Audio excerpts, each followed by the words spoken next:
सरस्वती शिक्षा समिति पाली द्वारा संचालित ऑनलाइन क्लास में आपका हार्दिक स्वागत है। आज हम कक्षा अष्टमी विषय गणित अध्याय 2 एक चर वाले रैखिक समीकरण के बारे में पढ़ेंगे। प्रश्नावली 2.2 प्रश्नावली पिछले गुरुवार को हमने प्रश्नावली 2.2 के प्रश्न क्रमांक 1 से 5 तक अध्ययन किया था तथा छठा व सातवां गृह कार्य के रूप में किया था। आज हम प्रश्नावली 2.2 के प्रश्न क्रमांक 8 का अध्ययन करेंगे। प्रश्न क्रमांक 8, 3 लगातार पूर्णांक बढ़ते हुए क्रम में लेकर उन्हें क्रमशः 2, 3, 4 से गुणा कर योग करने पर योगफल 74 प्राप्त होता है। तो तीनों पूर्णांक ज्ञात करने। तो माना लगातार 3 पूर्णांक संख्या में पहला पूर्णांक है x, दूसरा है x+1 और तीसरा है x+2। तीनों पूर्णांक हो गए। अब प्रश्न में क्या बोला था, तीनों पूर्णांकों को बढ़ते हुए क्रम में लिखकर उनको 2, 3, 4 से गुणा करना है। तो पहले पूर्णांक को 2 से गुणा किया था 2x, दूसरा पूर्णांक था x+1, इसको 3 से गुणा करना है और तीसरा पूर्णांक था x+2, इसको 4 से गुणा करना है, बराबर हो गया 74। तो 2x की जगह तो 2x, x+1 का 3 से गुणा करेंगे, कोष्टक खुलेगा तो 3 का x से गुणा हुआ तो 3x और 1 का गुणा 3 से हुआ तो 3, 4 का x से गुणा हुआ तो 4x तथा 2 का 4 से गुणा हुआ तो 8 बराबर 74। 2x + 3x + 4x, 2x और 3x कितने हो गए 5x, 5x और 4x कितने हो गए 9x + 3 + 8 हो गए 11 बराबर 74। या तो 11 को इस तरफ पक्षांतरण कर दो या फिर दोनों तरफ 11 घटाने पर। तो 9x + 11 में से भी 11 घटाया और 74 में से भी 11 घटाया, तो 11 से 11 कट गए तो पीछे बचा 9x बराबर 74 में से 11 गया तो पीछे बचा 63, 9x बराबर 63। अब x के गुणा में 9 है तो 9 को हटाना है, तो दोनों तरफ क्या करना पड़ेगा, या तो 9 का भाग देना पड़ेगा या वज्र गुणों द्वारा 9 को नीचे भेजना। तो 9x में 9 का भाग देंगे, आगे बचेगा x और 63 में 9 का भाग देंगे तो x का मान कितना आ गया 7 आ गया। पहला नंबर x का मान 7 आ गया। तो दूसरा नंबर क्या होगा, पूर्णांक संख्या x+1 था तो 7 + 1 कितना हो गया, दूसरा पूर्णांक 8 और तीसरे पूर्णांक क्या हो जाएगा x+2 यानी 7 + 2 कितना हो जाएगा 9। यानी 3 लगातार पूर्णांक क्या होंगे 7, 8 और 9। तो पहले संख्या को अगर 2, 3, 4 से गुणा करने पर योगफल कितना आएगा 74 है। अगला प्रश्न क्रमांक 9, राहुल और हारून की वर्तमान आयु में अनुपात दे रखा है 5:7। तो 4 वर्ष बाद उनकी आयु का योग 56 वर्ष हो जाएगा। तो उनकी वर्तमान आयु क्या होगी। जब भी हमें अनुपात दे रखा है 5 और दूसरे का अनुपात दे रखा है 7, तो माना राहुल की वर्तमान आयु क्या मानेंगे हम 5x वर्ष तथा हारून की वर्तमान आयु क्या मानेंगे हम 7x, क्योंकि अनुपात दे रखा है 5:7। आगे प्रश्न में बोला 4 वर्ष बाद, जब भी बाद बोले या पश्चात बोले तो क्या करना है प्लस करना है और पूर्व बोले तो माइनस करना है। तो 4 वर्ष बाद राहुल की आयु क्या हो जाएगी भाई, वर्तमान आयु में 5x है तो 4 वर्ष बाद क्या हो जाएगी 5x + 4 तथा इसी प्रकार हारून की आयु क्या हो जाएगी 7x + 4। अब प्रश्न में क्या दिया 4 वर्ष बाद उनकी आयु का योग करना है। तो 5x + 4 + 7x + 4 का योग कितना हो जाएगा 56 हो जाएगा। तो 5x में 7x जोड़ेंगे तो 5x में 7x जोड़ा 12x, 4 में 4 जोड़ेंगे 8 बराबर 56। या तो 8 को पक्षांतरण कर दो इस तरफ या फिर दोनों तरफ 8 घटाने पर। तो 8 घटाया दोनों तरफ तो 8 से 8 कट गया तो 12x बराबर 56 में से 8 गया कितना आ गया 48। अब 12 को हटाना है तो दोनों तरफ क्या करना पड़ेगा 12 का भाग देना पड़ेगा। तो 12x में 12 का भाग देंगे, 48 में किसका भाग देंगे 12 का। तो 12x में 12 का भाग दिया, पीछे का बचा x, 48 में 12 का भाग देंगे 4। तो x की वैल्यू आ गई 4। हमने राहुल की वर्तमान आयु क्या मानी थी 5x, x की वैल्यू 4 आ गई तो 5 × 4 कितने हो गए, राहुल की वर्तमान आयु होगी 20 वर्ष। हारून की वर्तमान आयु क्या मानी थी हमने 7x सॉरी। तो x की वैल्यू 4 आई तो 7 × 4 बराबर 28 वर्ष, दोनों की आयु आ गई। प्रश्न क्रमांक 10, किसी कक्षा में बालक बालिकाओं की संख्याओं में अनुपात दे रखा है 7:5। यदि बालकों की संख्या बालिकाओं की संख्याओं से 8 अधिक है तो कक्षा में कुल कितने विद्यार्थी हैं। तो अपने को पहला बालकों की संख्या बालिकाओं की संख्या से कितने अधिक है 8 अधिक है। तो माना बालिकाओं की संख्या बराबर x तथा बालकों की संख्या हो जाएगी x + 8 हो गई। अब क्या बोला दोनों का अनुपात कितना देगा 7:5 या 7/5।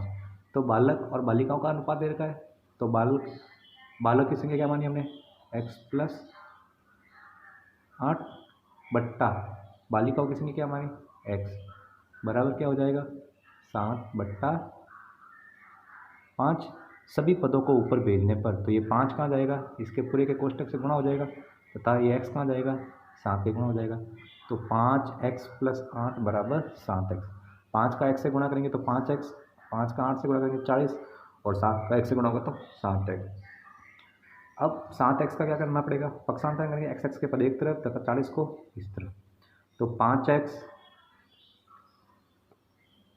+ 40 बराबर 7x। 7x को इस तरफ पक्षांतरण किया तो 5x - 7x बराबर 40 को इधर भेजा तो -40। तो 5x में से -7x के पीछे कितना बचेगा, माइनस का 2x बराबर -40। माइनस से माइनस कट गया, 2x बराबर 40 है तो दोनों तरफ 2 घटाना, x के गुणा 2 है तो इसलिए 2 का भाग दिया दोनों तरफ। तो 2x में 2 का भाग देंगे, आगे बचेगा x। 40 में 2 का भाग देंगे, x का कितना आया 20। अतः बालिकाओं की संख्या कितनी मानी हमने x, तो x की वैल्यू आ गई 20 तथा बालकों की संख्या कितनी आई 28, क्योंकि x की वैल्यू 20 है और 8 अधिक है बालकों की संख्या बालिकाओं से, तो 20 + 8 कितने हुए 28। अपने कक्षा में बोला कक्षा में कुल कितने विद्यार्थी है, तो 20 + 28 यानी कितना हो जाएगा 48 विद्यार्थी हो जाएगा कक्षा में। अगला प्रश्न,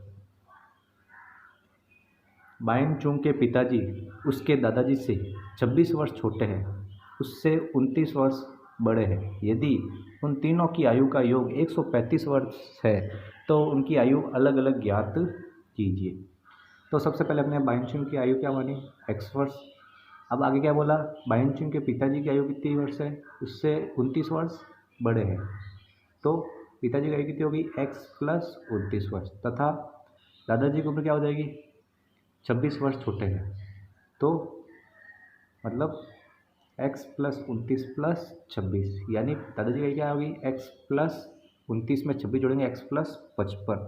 अब प्रश्न अनुसार क्या दिया, तीनों की आयु का योग क्या होगा 135। तो बायनचुंग की आयु कितनी थी x, पिता की आयु कितनी थी x + 29, तो दादाजी की आयु कितनी थी x + 55। इन तीनों का आयु कितना है 135। 1x 2x और 3x 29 में 55 जोड़ेंगे 84 बराबर 135।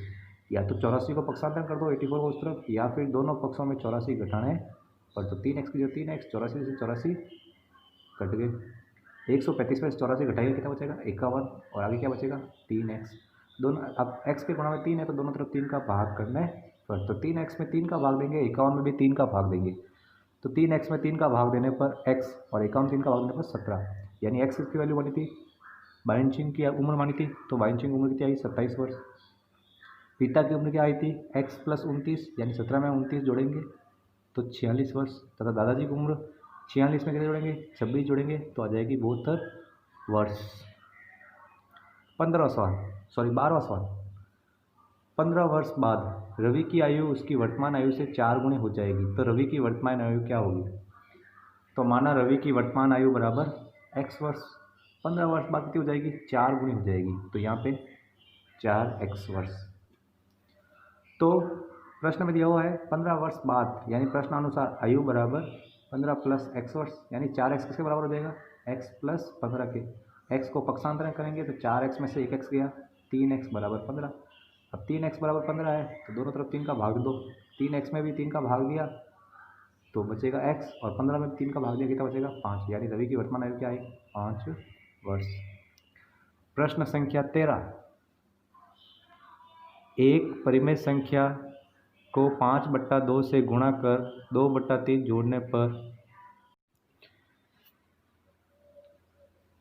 प्रश्न क्रमांक 13, एक परिमेय संख्या को 5/2 से गुणा कर 2/3 जोड़ने पर -7/12 प्राप्त होता है, तो वह संख्या ज्ञात करनी। तो माना वह परिमेय संख्या क्या मानी x।